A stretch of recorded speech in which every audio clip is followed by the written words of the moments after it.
Olá, boa noite. Sejam todos muito bem-vindos ao canal Embarque Imediato, trazendo as últimas notícias do mundo rodoviário. A ANTT publicou decisões no último dia 22 de janeiro de 2025, autorizando novas seções para linhas operadas pela Nordeste Transportes.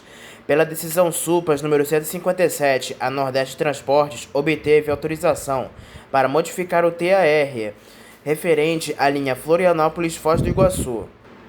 A decisão inclui a implantação de novas seções que adicionam as seguintes rotas: de Curitiba para Balneário Camboriú, Curitiba-Florianópolis, Curitiba-Itajaí, Curitiba a Itapema e Curitiba-Joinville. A implantação dessas novas seções implica no reinício da contagem do período mínimo de atendimento da linha.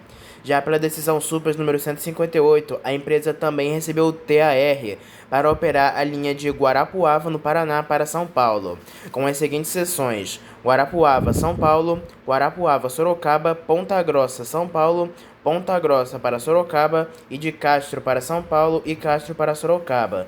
Por fim, pela decisão SUPAS número 159, foi emitido o TAR para a linha Blumenau a Campinas, também operada pela Nordeste Transportes, com diversas seções incluindo Blumenau a Campinas, Indaiatuba, Itu e Sorocaba, Curitiba para Campinas, Indaiatuba, Itu, Sorocaba, Blumenau, Jaraguá do Sul e Joinville, Jaraguá do Sul para Campinas, Indaiatuba, Itu e Sorocaba e de Joinville para Campinas, Indaiatuba, Itu e Sorocaba. A empresa deve iniciar a operação das novas linhas em até 30 dias após a vigência do TAR, com possibilidade de prorrogação por igual período. É vedada a operação de linhas com seções em municípios distintos dos que constam nos TARs. Os TARs podem ser extintos por diversas razões, incluindo o não atendimento das novas condições regulatórias, renúncia por parte da autorizatária, ilegalidade do ato e perda das condições indispensáveis para a manutenção do TAR. A não observância das disposições nas decisões pode resultar em sanções. Já a ANTT deferiu, através das decisões SUPAS número 123 e 124, ambas de 16 de janeiro, os pedidos de autorização da Aviação 7 para operar novas linhas de transporte rodoviário de passageiros. As decisões publicadas no Diário Oficial da União foram tomadas em cumprimento a decisões judiciais e anularam decisões anteriores da agência. A decisão SUPAS número 123 autoriza a Aviação 7 a operar a linha Baixa Grande do Ribeiro, no Piauí, para Brasília, no Distrito Federal. Já a decisão SUPAS número 124 autoriza a Aviação 7 a operar a linha São Francisco do Maranhão para Mansidão, na Bahia, também com diversas seções. É importante notar que ambas as autorizações foram concedidas em caráter subjudice, ou seja, estão sujeitas a decisões judiciais futuras. As decisões também anularam as decisões SUPAS número 3048 e 3050, ambas de 27 de dezembro de 2024. A Prefeitura de Curitiba anunciou no último dia 21 de janeiro que nas próximas 2 semanas a cidade recebe missões de avaliação do KfW Banker Group, o banco de desenvolvimento alemão, para assinar um contrato de empréstimo de 100 milhões de euros. A Prefeitura terá de, com recursos próprios, providenciar uma contrapartida equivalente a 25 milhões de euros. O dinheiro vai ser usado para a compra de 84 ônibus elétricos e o financiamento prevê ainda a construção de 2 eletroterminais e a instalação de painéis de energia fotovoltaica em 27 equipamentos públicos. Os representantes do banco alemão devem validar a aprovação do financiamento pela Comissão de Financiamento Externos do Governo Federal, obtido em setembro de 2024. A comitiva de executivos do KfW chega em Curitiba na próxima segunda-feira, dia 27, para aprofundamento das análises e formatação do programa de descarbonização da frota de ônibus da cidade. Segundo a Prefeitura, com a contratação aprovada, a administração municipal trabalha agora no detalhamento do projeto Curitiba Carbono Neutro para os executivos do banco. O trabalho é feito pelo time do Instituto de Pesquisa e Planejamento Urbano de Curitiba. O coordenador-geral da UTAG, Unidade Técnica Administrativa de Gerenciamento, explicou no mesmo comunicado a função da área, destacando a articulação com os diferentes setores da administração pública, bem como as metodologias de gerenciamento de obras, ambiental e social, e o atendimento a órgãos de controle como o Tribunal de Contas do Estado. Nesta última quarta-feira, dia 22 de janeiro, o sistema de transporte coletivo de Porto Alegre passou a contar com um ônibus articulado 100% elétrico com baterias. A programação é que o veículo circule por diferentes linhas com passageiros aproximadamente 90 dias. O modelo, que já prestou serviços em testes em outras cidades como São Paulo e Curitiba, tem 21,5 metros de comprimento e capacidade para cerca de 150 passageiros, entre sentados e em pé. Os testes na capital gaúcha fazem parte de um chamamento público conduzido pela Secretaria Municipal de Mobilidade Urbana de Porto Alegre. O objetivo é dar oportunidade para diversos fabricantes apresentarem modelos e configurações de ônibus com zero emissão nas operações para a realidade da cidade, levando em conta índices como desempenho, consumo de energia, desgaste de pneus e componentes, adaptação às características das linhas e da topografia da capital do Rio Grande do Sul. Por isso, aspectos relacionados à manobrabilidade em terminais, curvas, garagens e vias, em geral, também fazem parte das avaliações previstas no chamamento. O modelo que vai rodar tem características de piso baixo, acessibilidade por rampas, Wi-Fi, tomadas USB para carregamento de celulares e powerbank, espaço para cão-guia e cadeira de rodas, poltronas desmarcadas para pessoas com restrições de movimento, entre outros. As fabricantes prometem autonomia de cerca de 200 km das baterias com uma única carga, que podem ser carregadas integralmente em 4 horas. O ônibus, que vai ser apresentado montado no estado de São Paulo pelas seguintes fabricantes: Caio, de Botucatu, a Eletra, de São Bernardo do Campo, Mercedes-Benz, também de São Bernardo do Campo. As baterias e motores são da WEG, de Jaraguá do Sul, no estado de Santa Catarina. Tecnicamente, o modelo é denominado Caio E-Millennium Eletra E-Bus de 21,5 metros de comprimento, com chassi Mercedes-Benz O500 UDA WEG. O veículo já está na Meca Sul, representante da Mercedes-Benz. A cidade de Porto Alegre já possui no sistema em operação comercial 12 ônibus elétricos, dos quais 4 são com tecnologia Eletra e carroceria Caio, cada um padrão com 12,8 metros de comprimento, e outros 8 são Marco Polo Active integral com 13,6 metros de comprimento. A prefeitura lançou um projeto para que a cidade tenha BRT operados integralmente com ônibus elétricos. O governo do Pará recebeu nesta última terça-feira, dia 14 de janeiro, mais 4 ônibus elétricos comprados com recursos públicos para o chamado BRT Metropolitano de Belém. Somado aos 6 coletivos entregues no dia 9 de janeiro, são agora 10 coletivos elétricos já no estado.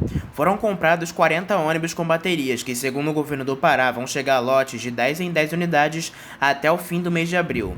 Ao todo, para o sistema de BRT da Grande Belém, foram comprados 265 ônibus, entre 40 elétricos e os demais a diesel Euro 6, a atual geração menos poluente, de diferentes dimensões, entre modelos de maior porte para linhas troncais e menores, em especial para linhas troncais.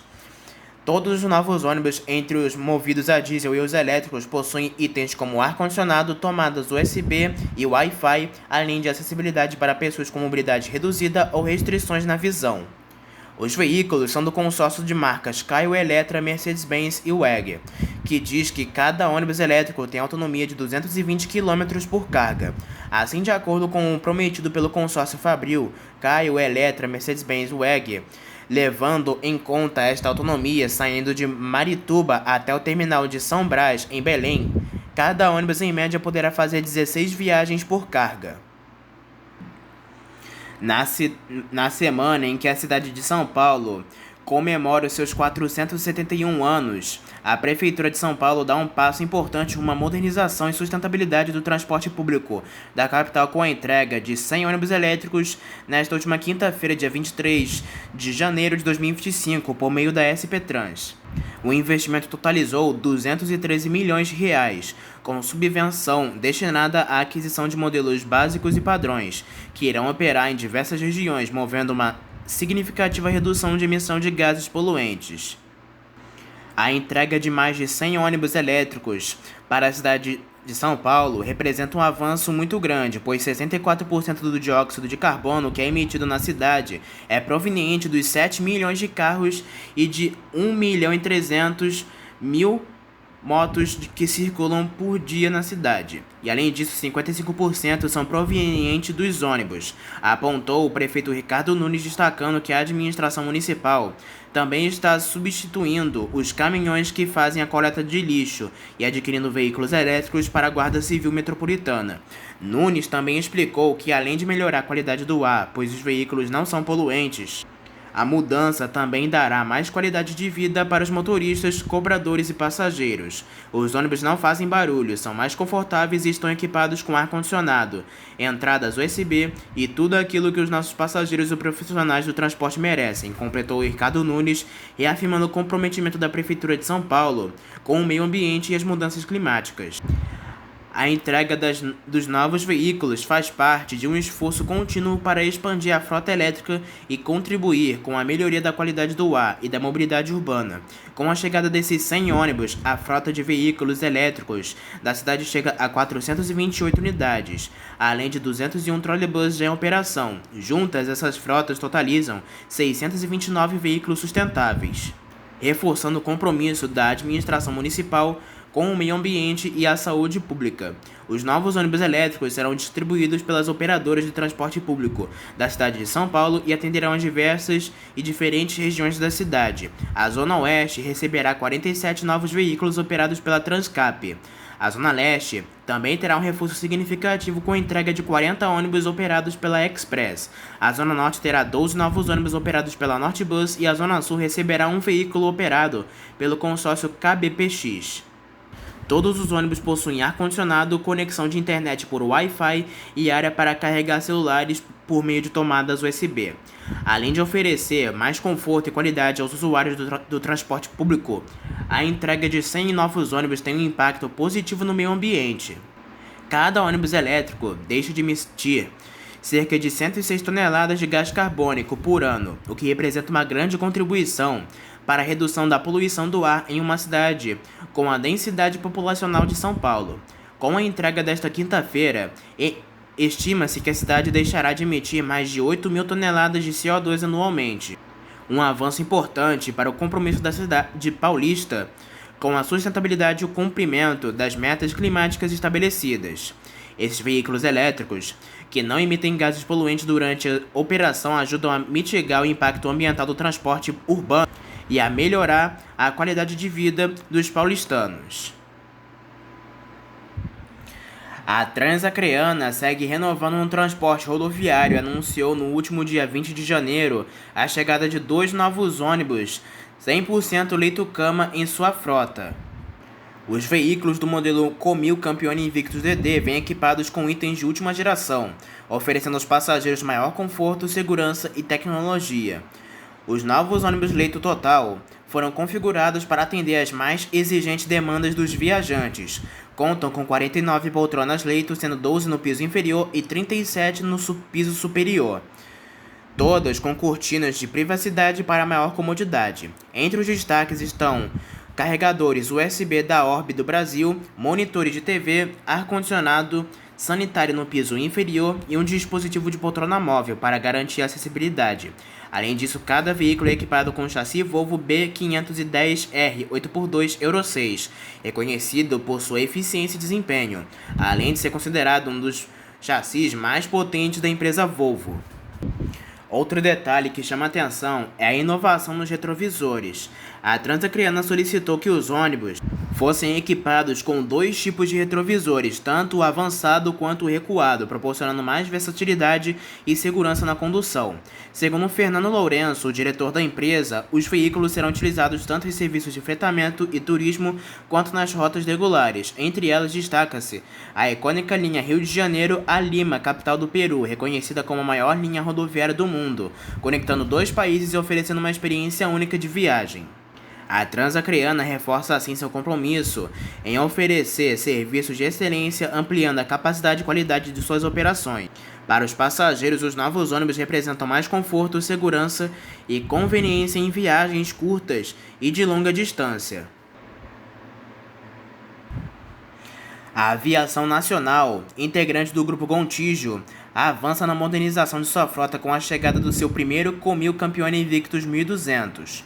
O novo modelo da marca marca um momento histórico para a empresa, sendo o primeiro ônibus com carroceria comum em sua frota e a primeira aquisição de um veículo 0 km em 10 anos. Os últimos ônibus novos foram adquiridos somente em 2014, somente há mais de 10 anos atrás. O veículo traz um novo layout nacional, apresentado pelo portal Ônibus e Transporte no final de setembro e posteriormente detalhado pela Vilela Design, autor do novo layout nas redes sociais. A renovação da frota reflete o equilíbrio entre tradição e inovação, compromisso reafirmado também com a aplicação e ampliação da presença digital da empresa, que recentemente lançou seu perfil oficial no Instagram para estrear a comunicação com seus clientes. O novo ônibus é um modelo Comil Invictus 1200, equipado com chassi Scania K410IB 6x2, reconhecido por sua robustez e eficiência. Seu motor de 13 litros entrega 410 cavalos de potência e 2.150 Nm de torque, atendendo aos padrões ambientais Procon VP8 Euro 6 em vigor no Brasil desde 2023. Essa tecnologia reduz significativamente as emissões de poluentes, reforçando o compromisso da empresa com a sustentabilidade. Com um novo design avançado e estrutura de alta performance, o Invictus 1200 oferece um padrão executivo ideal para o transporte rodoviário de longa distância. O veículo dispõe de 46 poltronas executivas com até 4 níveis de reclinação, descanso para pés e pernas, além de tomadas USB para carregamento de dispositivos. O sistema de ar-condicionado denso com dutos individuais garante uma climatização eficiente e confortável para os passageiros, entre outros detalhes que garantem a conveniência e sofisticação. Destacam-se o porta-pacotes, porta-copos, piso amadeirado e uma divisória com porta para maior privacidade. No quesito tecnologia embarcada, o modelo conta com o sistema multiplex da Toreb, que monitora eletronicamente diversas funções do ônibus, com iluminação e climatização. A segurança também é uma prioridade, com itens com itinerário eletrônico âmbar, detectores de fumaça e saídas de emergência distribuídas estrategicamente nas janelas e alçapões no teto. A acessibilidade foi um dos pontos-chave na concepção do novo veículo, que conta com o dispositivo de poltrona móvel da Elevitar, garantindo o embarque facilitando para passageiros com mobilidade reduzida. Além disso, há centros dedicados para pessoas com necessidades especiais, afirmando o compromisso da aviação nacional com um transporte seguro e inclusivo. Com essa renovação, a aviação nacional reforça seu compromisso com o conforto, a segurança e a modernização, garantindo viagens ainda mais agradáveis e acessíveis para seus passageiros. Agora falamos sobre as últimas ocorrências do mundo rodoviário. Na tarde do último dia 16 de janeiro, por volta de 1h30 da tarde, um ônibus da empresa Integra Plataforma, que integra o transporte público de Salvador, atingiu a mureta de um viaduto e um caminhão na Avenida São Martim, no bairro Fazenda Grande do Retiro, e deixou ao menos 20 pessoas feridas. Testemunhas no local relataram que o motorista perdeu o controle do coletivo. O ônibus envolvido atendia a linha 0347, que liga Boa Vista do São Caetano até Iguatemi. O SAMU atendeu pelo menos 10 pessoas, todas com ferimentos graves. O Corpo de Bombeiros também socorreu os passageiros no local. No último dia 17 de janeiro, por volta de 5h10 da manhã, um micro-ônibus da empresa Nortebus colidiu contra um poste na rua Parapuã, no sentido do bairro, na freguesia do Ó. O coletivo de prefixo 16713 atendia a linha 978T10 Jardim Guarani ao metrô Barra Funda. O Corpo de Bombeiros informou que um homem foi socorrido com luxação em uma perna e outro rapaz apresentou dores na perna também. As duas vítimas foram encaminhadas para o pronto-socorro Penteado. Testemunhas relataram que o motorista do micro-ônibus estava dirigindo de forma imprudente desde a região da Lapa. Até por volta das 9h40 da manhã, na rua Parapuã, seguia parcialmente interditada. As câmeras de um carro registraram o exato momento da colisão entre um ônibus rodoviário da Nova Itapemirim e uma moto. A batida ocorreu na Avenida dos Trabalhadores, na região do bairro Laranjal, em Volta Redonda, no Rio de Janeiro, na tarde do último dia 16 de janeiro. Pelas imagens é possível ver que o ônibus chega a parar por alguns momentos e depois começa a fazer uma conversão à direita dando seta. É o momento que na gravação aparece a moto que atinge a porta do veículo. De acordo com os bombeiros, na moto estava um casal. Homem e mulher foram encaminhados em estado grave para o Hospital São João Batista, ainda de acordo com a corporação. As circunstâncias ainda estão sendo apuradas. Um ônibus de fretamento da empresa Log Rio Transportes e Turismo pegou fogo pouco antes das 10 horas da manhã do último dia 17 de janeiro em Maruípe, em Vitória, no Espírito Santo. Moradores e comerciantes registram o veículo em chamas. Os bombeiros chegaram logo em seguida, mas o fogo se expandiu rapidamente. O ônibus estava estacionado e não havia passageiros dentro do veículo. As causas estão sendo apuradas. Ninguém se feriu.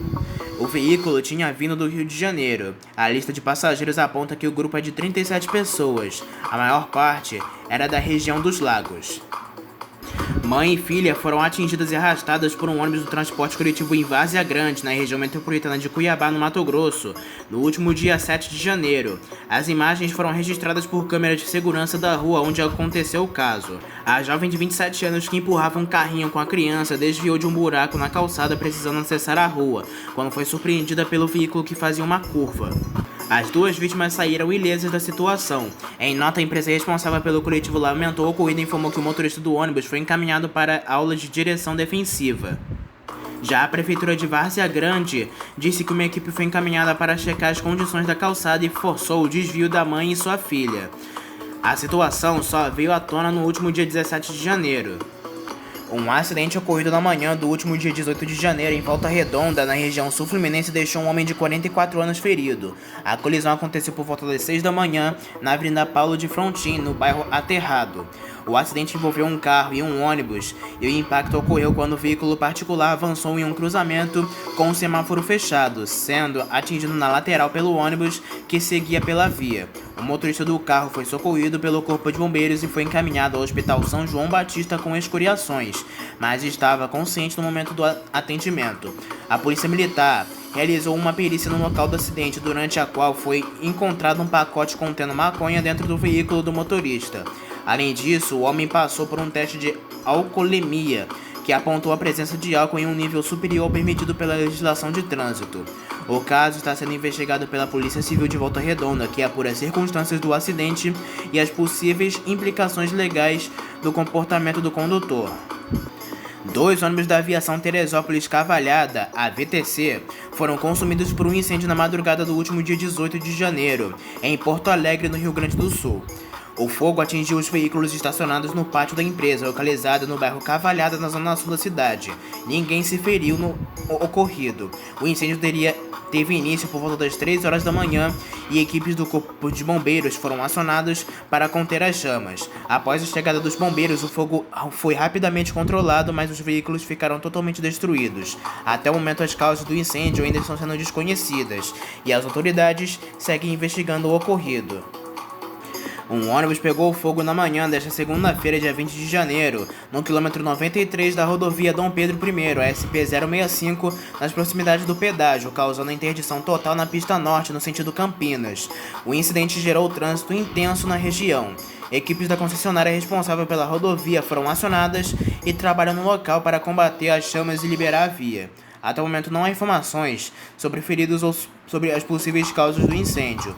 O bloqueio total na pista norte resultou em um congestionamento na área, e os motoristas que trafegavam pela região acabaram sendo orientados a buscar rotas alternativas para evitar o trecho afetado. A concessionária ainda não informou a previsão para a liberação completa da via.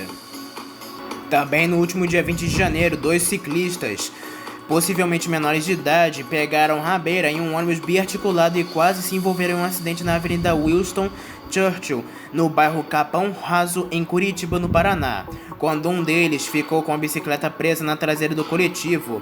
Logo atrás vinha outro ônibus na via, mas este parou em tempo dos garotos se levantarem e se recolherem para a calçada. O episódio foi registrado por internautas nas redes sociais. Na manhã do último dia 21 de janeiro, por volta de 6h45 da manhã, 2 ônibus colidiram na Avenida Norte, no bairro Macaxeira, na zona norte do Recife. O acidente, que ocorreu no sentido centro, deixou pelo menos 15 passageiros feridos. De acordo com o secretário-geral do Sindicato dos Rodoviários, Carlos Medeiros, o acidente foi causado porque um dos motoristas passou mal colidindo com a traseira do ônibus à sua frente. A parte frontal do veículo ficou completamente destruída. O SAMU foi acionado e prestou socorro às vítimas no local. Algumas delas foram encaminhadas para hospitais da capital pernambucana com ferimentos leves. O Corpo de Bombeiros Militar de Pernambuco também atuou na ocorrência, enviando 3 viaturas para auxiliar no resgate e atendimento. A colisão gerou retenções no trânsito da Avenida Norte durante as primeiras horas da manhã, enquanto equipes trabalhavam para atender os feridos e retirar os veículos envolvidos. As autoridades seguem apurando os detalhes do incidente. Um ônibus articulado da empresa Metrópole Paulista se partiu ao meio na Avenida Águia de Aia, no sentido bairro na manhã do último dia 20 de janeiro de 2025. O incidente ocorreu próximo ao terminal AE Carvalho, na Zona Leste. Não houve feridos e suas causas estão sendo apuradas. A SP Trans disse que, por meio de nota, que vai notificar a Aviação Metrópole Paulista para que preste esclarecimento sobre o ocorrido. O coletivo não transportava passageiros no momento do incidente. Na noite do último dia 20 de janeiro, por volta das 7 horas da noite, o incêndio destruiu um ônibus do sistema Transcol no entorno do Sambão do Povo, no bairro Malho Cipreste, em Vitória, no Espírito Santo. De acordo com a TV Gazeta, 2 homens teriam abordado o motorista do coletivo para que abrisse as portas. E então, um terceiro indivíduo entrou e jogou gasolina no interior do veículo. A polícia militar informou que o condutor do ônibus havia descido para beber água quando os criminosos chegaram no local. O Corpo de Bombeiros conteve as chamas, mas o coletivo foi totalmente consumido pelo fogo. A via ficou interditada para que os bombeiros pudessem apagar o incêndio. Ainda não se sabe a motivação por trás do incêndio provocado pelos 3 criminosos. Uma carreta e um ônibus da Aviação Cidade do Aço bateram na manhã do último dia 21 de janeiro na Avenida Governador Leonel de Moura Brizola, no centro de Duque de Caxias, na Baixada Fluminense.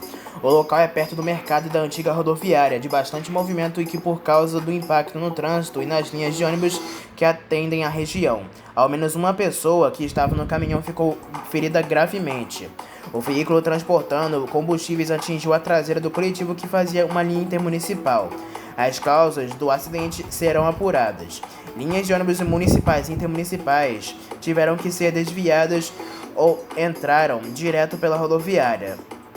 Na tarde desta última quinta-feira, dia 23 de janeiro, por volta de 4h50 da tarde, um ônibus urbano e um caminhão colidiram na rodovia BR-393, na Barra do Piraí, no Rio de Janeiro, no trevo do bairro Belvedere. Ao menos 2 pessoas ficaram feridas. O Corpo de Bombeiros auxiliou no resgate dos passageiros que ficaram presos às ferragens, segundo informações da PRF. A concessionária Cainfra comunicou que o trecho da estrada onde houve a colisão não tinha interdições próximo das 6 da tarde. Um acidente envolvendo um ônibus de turismo e uma carreta deixou aproximadamente 30 pessoas feridas na tarde desta última quarta-feira, dia 22 de janeiro, na BR-365, na saída de Monte Claro, em direção a Pirapora, no norte de Minas Gerais. O acidente aconteceu em um trecho da rodovia, deixando vítimas tanto no ônibus quanto na carreta. De acordo com informações do Corpo de Bombeiros, o motorista da carreta, que ainda não foi identificado, ficou preso às ferragens do veículo após a colisão. As equipes de resgate usaram técnicas especializadas de desencarreçamento para liberá-lo. O motorista foi resgatado e levado para um hospital da região, mas seu estado de saúde ainda não foi divulgado. No ônibus, ao menos 30 passageiros apresentaram ferimentos de diferentes gravidades. Imagens que circulam nas redes sociais mostram o cenário do acidente, com passageiros feridos na pista e motorista da carreta preso às ferragens. As equipes de resgate seguem no local realizando os primeiros socorros. Para atendimento às vítimas, o SAMU também enviou 9 ambulâncias. Além disso, o helicóptero do Corpo de Bombeiros foi mobilizado para auxiliar na remoção dos feridos. As equipes de resgate acabaram trabalhando intensamente para transportar as vítimas para hospitais da região. Um ônibus da empresa Novo Horizonte tombou na última sexta-feira, dia 24 de janeiro, na região da cidade de Rafael Jambeiro, na Bahia. O acidente ocorreu no quilômetro 495 da BR-116 e, de acordo com a Superintendência Regional da Polícia Rodoviária Federal da Bahia, ao menos 8 pessoas tiveram de ser resgatadas. Ainda segundo o órgão, o veículo de 2 andares fazia o trajeto de Ceabra a Salvador. O veículo ficou às margens da rodovia e não houve impactos significativos no trânsito. De acordo com as primeiras informações das equipes de resgate, as vítimas sofreram lesões leves e moderadas. As causas do tombamento são investigadas até o momento.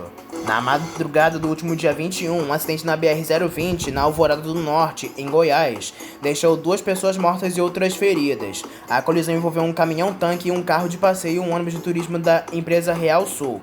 Segundo a PRF, entre as vítimas fatais estava uma criança com 6 anos, um adulto e que estavam no veículo de passeio, o qual foi arremessado para fora da pista após o impacto. De acordo com informações preliminares, o carro capotou várias vezes após ser atingido pelo caminhão, resultando na morte imediata dos ocupantes. Uma terceira pessoa que estava no carro foi socorrida em estado grave pelo SAMU e levada para um hospital da região. Os passageiros do ônibus de turismo, que seguia para um destino não especificado, também sofreram ferimentos, mas a maioria foi atendida no local e liberada em seguida sem gravidade.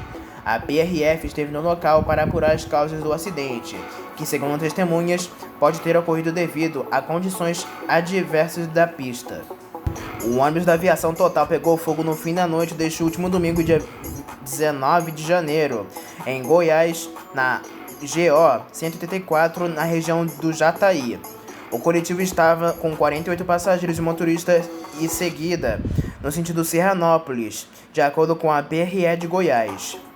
Segundo o Corpo de Bombeiros, os passageiros tiveram de ser retirados às pressas, mas não houve feridos. Testemunhas disseram aos policiais do Comando de Operações de Divisas que as chamas começaram após um forte barulho parecido com o de um estrondo, vindo da região das rodas traseiras. As causas estão sendo apuradas. A via já foi liberada e a empresa providenciou outro ônibus para os ocupantes, que seguiram viagem. No último dia 20 de janeiro, por volta das 8h25 da noite, um ônibus da empresa Piracicabana, modelo Marco Polo, colidiu com um caminhão cegonha no quilômetro 274 da rodovia Padre Manuel de Nóbrega, em Cubatão, em São Paulo. O acidente ocorreu no sentido leste, quando o motorista do coletivo tentou efetuar uma ultrapassagem sem segurança em uma curva. O caminhão transportava 3 veículos de passeio. O ônibus havia partido de Curitiba e transportava 38 passageiros e um deles sofreu ferimentos leves. O trânsito no trecho da rodovia chegou a ser paralisado entre 8h25 até 9h30 da noite. O ônibus de reserva chegou ao local próximo às 9h15 da noite e seguiu viagem com os passageiros com destino a São Paulo. Na manhã do último dia 21, um incêndio atingiu uma garagem de ônibus no bairro Chesf, em Catu, na Bahia. O fogo destruiu 4 coletivos e um veículo de passeio. Apesar da gravidade do incidente, ninguém ficou ferido. As primeiras informações indicam que os ônibus atingidos atendam o transporte público municipal de Catu. A situação só foi controlada após a chegada do Corpo de Bombeiros de Alagoinhas, cerca de 50 minutos depois do início das chamas. Antes da intervenção dos bombeiros, a Defesa Civil Municipal já havia começado a combater o fogo. Agora, uma perícia será realizada para determinar a causa exata do incêndio.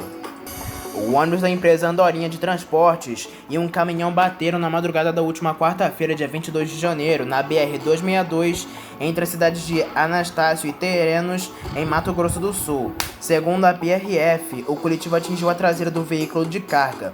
Os bombeiros informaram que o acidente deixou ao menos 5 feridos, mas sem risco de perder a vida. O coletivo levava pacientes para consultas médicas de Corumbá para Campo Grande. As causas ainda estão sendo apuradas. O ônibus tombou na BR-174, em Roraima, na madrugada desta última quarta-feira, deixando 9 pessoas feridas. O acidente aconteceu na altura do município de Caracaraí, no sul do estado, ainda durante a madrugada. O veículo havia saído da capital Boa Vista e seguia para a rodoviária de Manaus. O acidente aconteceu na altura do quilômetro 290 da rodovia. As vítimas, todas levemente feridas, foram atendidas pelo SAMU e Corpo de Bombeiros e encaminhadas ao hospital de Rorainópolis. As causas do acidente serão apuradas pelos órgãos competentes. Mais um ônibus foi alvo de vandalismo na noite do último dia 22 de janeiro, na Avenida Aprígio Bezerra da Silva, trecho municipalizado da rodovia Regis Bittencourt, em Taboão da Serra, na Grande São Paulo. Os casos têm virado corriqueiros e preocupam passageiros e motoristas, e já houve até vítimas em ocasiões anteriores. Em menos de 20 dias já foram cerca de 20 ataques, todos na mesma região e de maneiras bem semelhantes. Pedras e bolas de gude são jogadas contra os vidros de ônibus municipais e intermunicipais, operados por empresas como Viação Miracatiba, Vima e Viação Pirajussara. O ônibus atingido na última quarta-feira fazia a linha 459, terminal Casa Branca a Itaim-Bibi, operado pela Aviação Pirajussara do consórcio Intervias e gerenciado pela MTO. O ataque ocorreu por volta de 6h45 da tarde na Avenida Aprígio Bezerra da Silva, trecho municipalizado da rodovia Regis Bittencourt, em Taboão da Serra, na Grande São Paulo. Ninguém ficou ferido. O ônibus de prefixo 114485 teve de ser recolhido. Nestes casos, além de impactos pontuais na linha, os passageiros sentem com a redução do conforto. Isso porque o veículo atacado era novo, com ar-condicionado e suspensão pneumática. Até o conserto total, habitualmente são colocados nas linhas ônibus reservas, que apesar de oferecerem condições de operar, tendem a ser mais antigos e sem ar. Na tarde desta última quinta-feira, dia 23 de janeiro, um incêndio destruiu um ônibus do Expresso União, na rodovia SP-340 em Mococa, São Paulo. O motorista conseguiu parar o veículo no acostamento e todas as pessoas desembarcaram antes das chamas aumentarem. De acordo com o Centro de Controle de Informações da Artesp, não houve feridos. O coletivo, que transportava 34 passageiros, seguia para Pinhumi, no sul de Minas Gerais. A ocorrência foi atendida pelo Corpo de Bombeiros, Polícia Militar Rodoviária e equipes Renovias. Ainda não foi identificada a causa do incêndio no ônibus rodoviário. A Aviação Cerro deu início no último sábado, dia 25 de janeiro, às operações das linhas 1009 Belo Horizonte Passa Quatro e 1186 Belo Horizonte a São Lourenço, conectando a capital mineira às encantadoras cidades do sul de Minas. O trajeto das novas linhas inclui paradas em Lavras, Cruzilha, Caxambu, São Lourenço e Passa Quatro, oferecendo uma opção moderna e confortável para os passageiros da região. As novas linhas que conectam importantes destinos turísticos do sul de Minas, como São Lourenço e Caxambu, conhecidos por suas águas minerais e belezas naturais, além de Passa Quatro com suas paisagens montanhosas e charme histórico. A iniciativa promete facilitar o acesso tanto para os moradores quanto para os turistas que desejam explorar a região. Com essa expansão, a Aviação Cerro reforça seu compromisso em oferecer serviços de qualidade, conforto e segurança aos seus passageiros, contribuindo para o desenvolvimento do turismo e da mobilidade no estado. Já a Saritur, uma das principais operadoras de transporte intermunicipal em Minas Gerais, anunciou um importante reforço em suas operações. Neste último sábado, dia 25 de janeiro, a empresa passou a oferecer novas linhas e horários, ampliando as possibilidades de conexão entre Belo Horizonte e diversas cidades do interior. O objetivo é proporcionar viagens mais convenientes, acessíveis e confortáveis para seus passageiros, sendo elas a linha Belo Horizonte a Itajubá, nos dias úteis as idas, os horários são às 6 da manhã às 11h30 da noite e na volta às 6 da manhã e 10h30 da noite, e os sábados ida às 6 da manhã e volta às 6 da manhã, e nos domingos ida às 6 da manhã, 1 da tarde e 11h30 da noite, e volta às 6 da manhã, 1 da tarde e 10h30 da noite. Já na linha Belo Horizonte para Passos, nos dias úteis são idas às 7 da manhã e 6h30 da tarde, apenas às sextas, e volta às 7 da manhã e 4h30 da tarde, nas sextas e domingos, e nos sábados e domingos, ida às 7 da manhã e volta às 7 da manhã e 4h30 da tarde. Já a linha Belo Horizonte Alfenas via Varginha, todos os dias ida às 7h15 da noite e volta às 10h30 da noite. Já na linha Belo Horizonte a Guaxupé via BR-381, funciona todos os dias com ida em meio-dia e volta às 8h30 da manhã. Na linha Belo Horizonte Poços de Caldas, nos dias úteis são idas às 8h30 da manhã, 1h30 da tarde e 10h15 da noite, e volta às 8 da manhã, meio-dia e meia e 10h25 da noite, e sábados e domingos, ida e volta nos mesmos horários dos dias úteis. Já na linha Belo Horizonte Cássia, todos os dias, ida às 10 da noite e volta às 9 da noite. E na linha Belo Horizonte São Sebastião do Paraíso, ida todos os dias de meio-dia e meia e volta às 11 horas da manhã. A Suzantur pagou no dia 17 de janeiro de 2025 quase R$500 mil pelo arrendamento de linhas e estruturas que eram de responsabilidade das empresas de viação Itapemirim e Caiçara que faliram. É o que consta no andamento do processo de falência e arrendamento. Nesta segunda-feira, O valor é 2,3 vezes maior que o mínimo de R$ 200 mil estipulado no contrato de arrendamento. De acordo com este instrumento contratual, a Suzantur, empresa com sede em Santo André, no ABC Paulista, deve pagar a quantia mínima de R$ 200 mil ou 1,5% sobre a receita líquida de venda física de passagens nos guichês e agências, não levando em conta vendas virtuais como pelo site Nova Itapemirim, pelo WhatsApp oficial da empresa ou por buscadores profissionais de passagens como ClickBus, Buzon ou Quero Passagens, entre outros. O valor maior reflete um aumento de demanda pelos serviços da empresa, que retomou desde março de 2023 um total parcial de 101 linhas das 125 registradas pela ANTT. O crescimento é atribuído à quantidade de linhas em circulação, que aumentou desde o início do arrendamento e ao que a empresa classificou ao longo do processo judicial como sucesso operacional que beneficia o mercado rodoviário como um todo, especificamente os credores da massa falida do Grupo Itapemirim. A Suzantur diz que frota nova, tecnologia, atendimento e preços mais baixos têm feito com que até mesmo passageiros que usavam outras empresas na mesma rota migrassem para a Nova Itapemirim, o que tem incomodado a concorrência. Os valores obtidos pelas operações são direcionados aos credores do Grupo Itapemirim, cujas dívidas são de 2,7 bilhões de reais.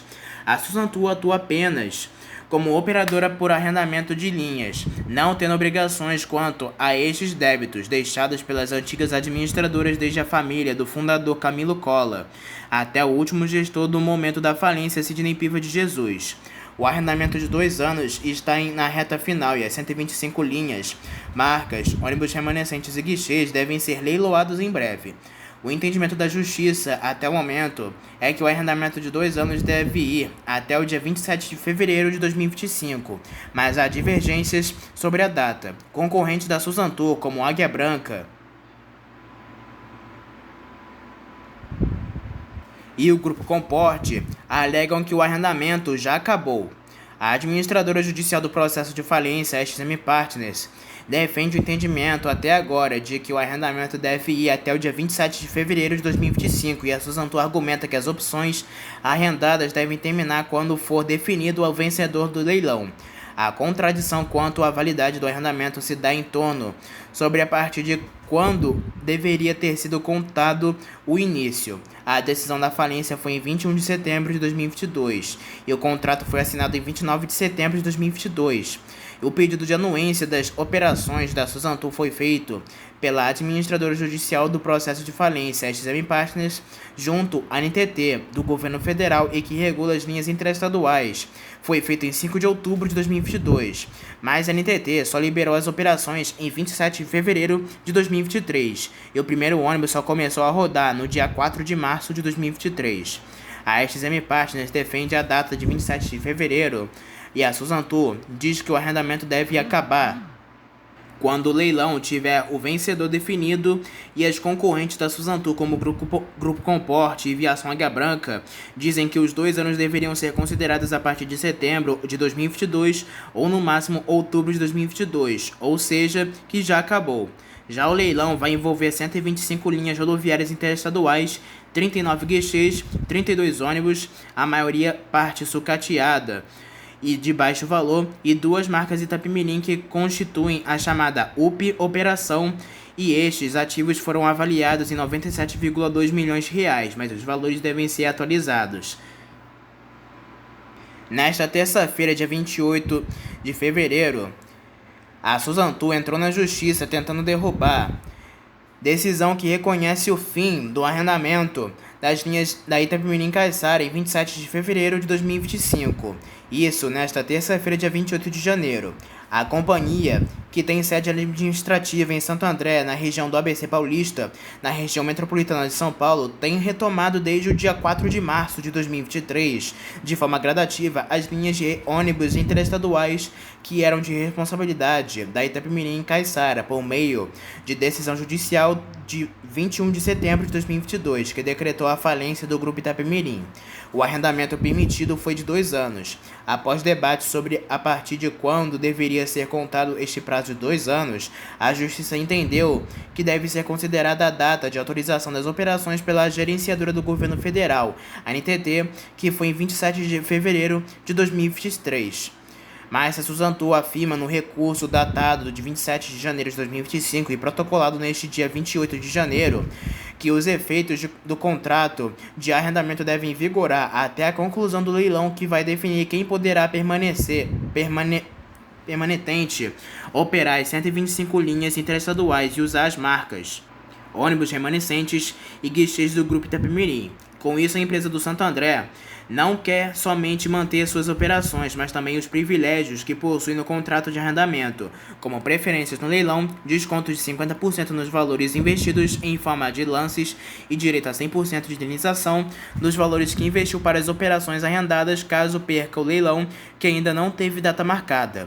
No recurso desta terça-feira, a Suzantu defende que a Lei de Recuperações e Falências prevê a figura do arrendamento até a alienação definitiva de um bem em prol dos credores, e que a Justiça não deve ceder às pressões de concorrentes que não teriam se interessado pelo grupo em seu pior momento e que agora, depois que a marca voltou a dar certo, querem despejar quem investiu e quem acreditou no ressurgimento do nome Itapemirim nas estradas brasileiras. Entre as concorrentes citadas estão a Aviação Águia Branca, da família Chiep, do Espírito Santo, e o Grupo Comporte, da família do fundador da Gol Linhas Aéreas, de Constantino de Oliveira, o Nenê Constantino, que possui mais de 7.000 ônibus em diferentes empresas espalhados pelo país, entre urbanos e rodoviários, e detém concessões de trens e metrô. Para a empresa de Claudinei Brogliato, Águia Branca e Comporte só querem tumultuar o processo. Segundo a Suzantu, no recurso desta terça-feira, dia 28 de janeiro, todas as 125 linhas do Grupo Comporte serão retomadas, inclusive as de mais difícil acesso e operação que não tiveram interesse da Águia Branca e Comporte. A Suzantu ainda pede que seja suspensa a possibilidade de novas interessadas em arrendamento oferecem propostas e que o leilão definitivo logo seja marcado. A Justiça ainda vai decidir sobre os pedidos desta terça-feira, dia 28 de janeiro de 2025. A Secretaria de Estado de Infraestrutura, Mobilidade e Parcerias de Minas Gerais oficializou nesta quinta-feira, dia 23 de janeiro de 2025, a informação, nesta quarta-feira, a transferência de 34 linhas intermunicipais de ônibus rodoviários do Expresso Gardênia para outras 5 empresas, sendo elas Aviação Cerro, Viação Santa Rita, Santa Cruz, Bonanza e Via Sul. Estes serviços percorrem 97 municípios. Com isso, o governo do estado encerra os contratos com a Expresso Gardênia. A empresa, que está em recuperação judicial, luta para escapar da falência e foi alvo de intervenções e operações da CEINFRA, que alegou que a companhia prestava maus serviços e não tinha conservação adequada da frota. A gestora definiu que as linhas passam a ser operadas pelas 5 empresas no lugar da Gardênia a partir deste sábado.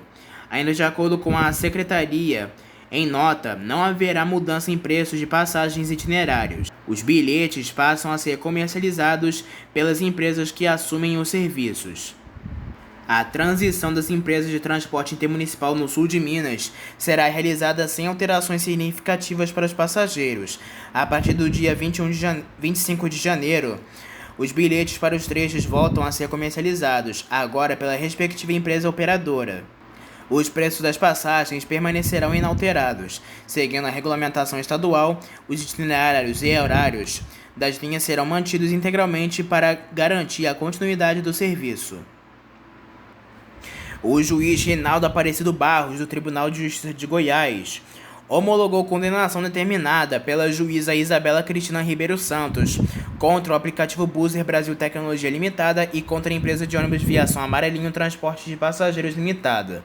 Ambas terão de pagar R$ 5.358,46 a um passageiro que alega que não conseguiu viajar entre Belo Horizonte e Goiânia porque o ônibus não apareceu. cabe recurso. A Justiça entendeu que a transportadora e aplicativo causaram desgaste psicológico e angústia por recusa infundada em cumprir o contrato, ferindo os princípios da boa-fé e da transparência. A viagem deveria ter ocorrido a partir das 7 horas da noite em 15 de outubro de 2023, mas segundo a alegação comprovada pelo usuário, além de não ter disponibilizado o coletivo, apesar da compra da passagem, tanto a Buzzer como a Amarelinho não ofereceram outra opção. Segundo os autos do processo, o passageiro teve que permanecer por horas aguardando uma solução, o que lhe causou aflição e estresse, além de ter sido obrigado a faltar ao trabalho no dia seguinte. A aviação Amarelinho queria que o juiz não considerasse a petição inépcia da inicial do passageiro, alegando que o usuário não buscou resolver a questão administrativamente antes de ingressar com a ação judicial. A Amarelinho ainda argumentou que foi vítima de terceiros que agiram irregularmente em seu nome. Já a Buzzer, como faz em outros processos deste tipo, diz que atuou com mera plataforma de marketplace, intermediando a venda de passagens de empresas tradicionais rodoviárias. As argumentações da Buzzer e da Amarelinho não foram acolhidas pelo Poder Judiciário do Estado de Goiás. Segundo a advogada especializada em direito empresarial Liana Variani, diferentes aspectos do Código de Defesa do Consumidor e na própria aplicabilidade do direito são largamente empregados em casos envolvendo prestadores de serviços e clientes. Para a Justiça de Goiás, a Buzzer e a Amarelinho feriram a boa-fé, agiram sem transparência e se recusaram de maneira infundada em cumprir o contrato e causaram desgastes emocionais e sensação de impotência. Dos R$ 5.358,46 estipulados como indenização, R$ 5.000 devem ser do dano moral e divididos entre a Buzzer e a Amarelinho e R$ 358,46 por dano material para reembolsar a reserva de viagem e as despesas com estadia e translado, segundo a decisão. A população do Rio de Janeiro, que ainda não realizou o cadastro do JAE, o novo sistema de bilhetagem eletrônica da cidade, agora conta com posto de atendimento temporário nas naves do Conhecimento de Padre Miguel e Engenho de Dentro. O serviço estará disponível de segunda a sexta-feira, das 9 da manhã às 6 da tarde, para quem enfrenta dificuldades no cadastro via aplicativo. O atendimento nos postos é voltado para pessoas físicas sem cadastro no aplicativo JAE e idosos com direito à gratuidade. Já pessoas com deficiência, doentes crônicos, universitários e estudantes da rede pública municipal devem verificar a disponibilidade de benefícios diretamente no site jae.com.br/consulta-cartão. O cartão preto do JAE Visa é ideal para usuários frequentes. Pode ser solicitado pelo app com entrega domiciliar ou retirada em lojas mediante a taxa de R$ 7,95. Já o cartão verde, destinado a passageiros esporádicos e turistas, custa R$ 4,70 e está disponível nas máquinas de autoatendimento nas estações de VLT e BRT. Já o cartão amarelo, exclusivo para gratuidades, deve ser solicitado online pelo aplicativo. Já as opções de recarga são as seguintes: no cartão preto, a recarga via aplicativo com pagamento Pix, cartão de crédito, débito mínimo de R$ 10 ou boleto bancário mínimo de R$ 50. Pelo cartão verde, a recarga nas máquinas de autoatendimento nas estações, e no cartão amarelo não requer recarga, pois é voltado exclusivamente à gratuidade. Para mais informações e dúvidas sobre os sistemas usuários, podem acessar o site oficial ou consultar o aplicativo JAE. Na última sexta-feira, dia 24 de janeiro, os fiscais do DETRA-RJ estiveram em 6 terminais rodoviários aqui no estado e vistorizaram mais de 80 coletivos. A ação foi dedicada a garantir o pleno funcionamento dos equipamentos de ar-condicionado, quando exigido pelas características da linha de determinada empresa, principalmente nessa época do ano de verão, onde as temperaturas costumam ser mais quentes aqui no Rio. Caso queira fazer uma reclamação, basta acessar o portal OuveRJ.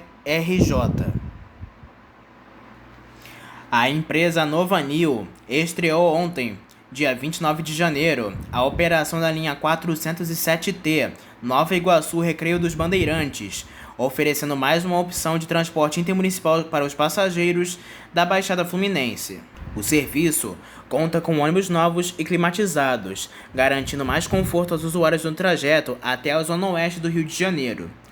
Com tarifa de R$ 13,10, a linha percorre importantes vias e pontos estratégicos, como Top Shopping, Shopping Grande Rio, Rodovia Presidente Dutra, Avenida Brasil, Guadalupe, Irajá, Transolímpica, Curicica, Rio Centro e Avenida das Américas, até chegar ao Terminal Terreirão, no Recreio dos Bandeirantes. A 407T é a primeira linha intermunicipal regular de passageiros a transitar pela Via Expressa Transolímpica, oferecendo rapidez e comodidade no trajeto entre essas duas importantes Fluminense.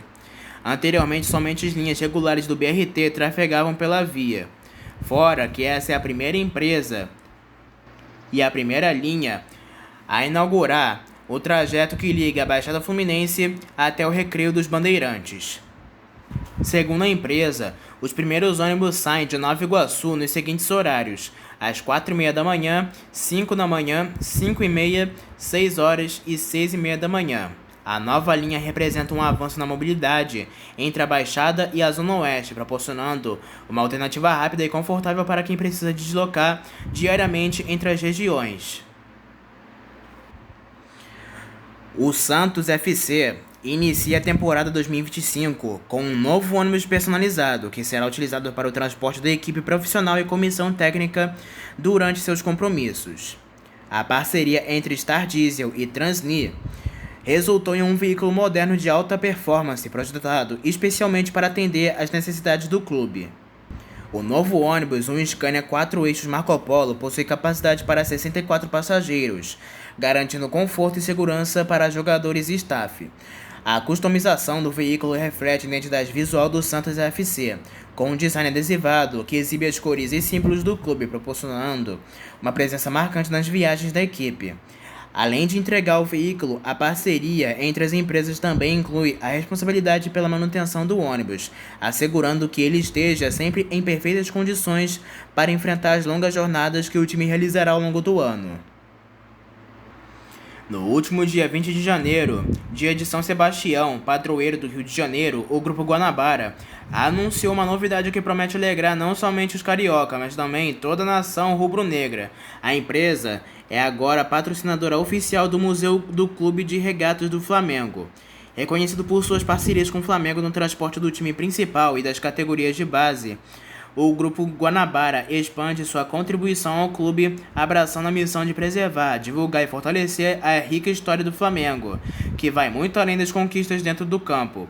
O Museu do Flamengo é responsável por organizar, proteger e exibir o patrimônio histórico do clube, reunindo taças, uniformes, documentos históricos e registros que contam a trajetória do mais querido do Brasil.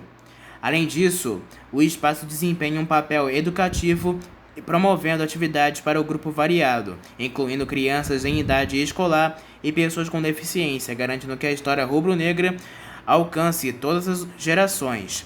Para o Grupo Guanabara, o patrocinador, o Museu do Flamengo, é mais que uma ação cultural, é um compromisso com as tradições e valores que unem o clube à cidade do Rio de Janeiro. A parceria fortalece a preservação de um acervo que não só celebra as vitórias do clube, mas também contextualiza sua relevância na história e na sociedade brasileira. Com áreas dedicadas à museologia, pesquisa histórica, educação e gestão documental, o Museu do Flamengo se consolida como um espaço de referência na preservação dos valores esportivos e culturais, conectando o passado glorioso do clube com o presente e o futuro. Agora, com o apoio do Grupo Guanabara, o legado do Flamengo estará ainda mais acessível e protegido para as próximas gerações. E para finalizar, uma última notícia. Após 3 anos de atuação no Brasil, a Flixbus comemora resultados significativos e planeja expandir ainda mais sua atuação no mercado nacional. A empresa, que chegou no país em 2021, informa que já transportou milhões de passageiros e multiplicou por 8 vezes o número de quilômetros rodados mensalmente. O sucesso da Flixbus tem como base um modelo de parceria com as viações locais, por meio da qual a empresa se concentra em vendas, marketing e atendimento ao cliente, enquanto nossas parceiras são responsáveis pela operação com os ônibus e pelas autorizações das linhas junto à NTT. Esse formato tem permitido à Flixbus atender a cada vez mais pessoas no Brasil e aumentar a oferta de serviço de ônibus interestadual, explica Edson Lopes, CEO da Flixbus no Brasil. Com um investimento inicial de R$600 milhões, a Flixbus iniciou suas atividades conectando grandes centros como São Paulo, Rio de Janeiro, Campinas e Belo Horizonte. Atualmente, a empresa está presente em 13 estados e no Distrito Federal, atendendo 100 cidades, incluindo municípios menores com menos de 100 mil habitantes, e destinos turísticos como Fortaleza, Salvador, Florianópolis, Balneário Camboriú e Caldas Novas, entre outros. O objetivo da Flixbus é facilitar o acesso às viagens de ônibus pelo país, oferecendo uma alternativa mais acessível para a população em comparação ao transporte aéreo, comenta Edson Lopes, que destaca que as viagens partem de terminais rodoviários geralmente localizados em áreas centrais das cidades, o que facilita o deslocamento dos passageiros. A Flixbus, no entanto, vê espaço para crescer no mercado brasileiro. De acordo com dados da NTT, 63% dos municípios ainda não contam com uma linha interestadual direta. Para mudar esse cenário, a empresa planeja ampliar seus investimentos para conectar mais pessoas a serviços essenciais de transporte, contribuindo para a modernidade do setor. Para 2025, a Flixbus projeta fortalecer suas parcerias com as operadoras locais e ampliar sua presença em todo o país. Recentemente, alcançamos 20% de conhecimento de marca, o que reflete a confiança e a satisfação dos usuários, além de confirmar o potencial do mercado brasileiro, afirma o CEO. A Flixbus reforça seu compromisso com a inovação e a qualidade dos serviços, buscando oferecer aos brasileiros uma opção de transporte rodoviário segura, confortável e acessível. E assim finalizamos mais essa edição de notícias, informações e ocorrências do mundo rodoviário. Não se esqueça que em breve traremos mais notícias e informações somente aqui para você. Espero que tenham gostado do vídeo, uma boa noite para todos e até a próxima.